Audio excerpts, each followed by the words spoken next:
everybody, it's your old pal Brian Hunt. Welcome to another episode of 60 Seconds of Risk. And today I want to talk about a strategy you can utilize in your financial planning efforts that maybe can be benefit to your children and offspring down the road, which would set them up for great financial stability and financial freedom in the future.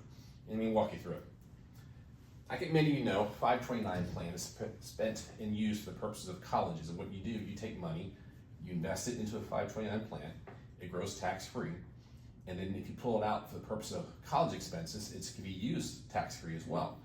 Now the problem here is that if money's left over, what are you going to do with it? And now, as a recent change in the tax code, you can actually utilize this for the benefit of your children. So let's say like my wife and I, we invested for our daughters. We opened a 529 as soon as we could.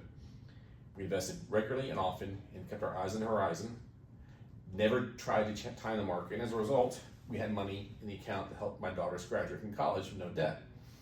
And let's say, for example, a similar situation, let's say you did this process, and when your child, before they went off to college, had $150,000 sitting in the 529 plan. Then they go to college, and after 4 or 5 years, that gets sort of depleted, but let's say at the end of 4 years, there was, say, $50,000 left over in the account. Well, what are you going to do with that?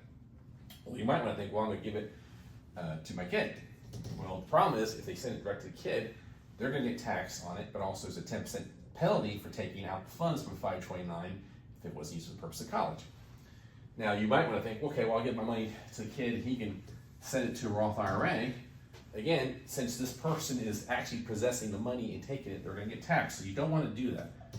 What you really want to do is set up a transfer directly from the 529 to the Roth, so that the money doesn't go in the hands of the beneficiary, it goes directly to the Roth IRA. And with the current rules, you can do that for the amount of $7,000 a year. It's higher if you're older, but for the purposes of this situation, kid is, a kid or right out of college. So you can send $7,000 a year direct to a Roth IRA. And at the current rate, you can do that 5 times, because the max you can do is $35,000. So think about this. You're out of college, you graduated, you're fortunate not to have any college debt, but there's money left over. Well, now you can set your kid up so that if they're 23 now, but in 5 years they're going to be 28, and you're going to have immediately directed into their account for the purpose of the long-term future, at a minimum $35,000. And like anybody who knows anything about investing, the first dollar you ever invest is the most powerful dollar you're ever going to invest because of the compounding interest and the benefits. So think about $35,000 and let that compound for 30 years. Your kids will be doing off pretty well.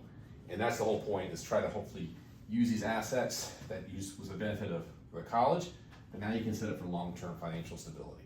And like anything we all know, taking that stress off their kids' head might be one of the best things they ever got out of you. So highly recommend this strategy. Think about this if you have funds left over, because compounding interest is a powerful thing.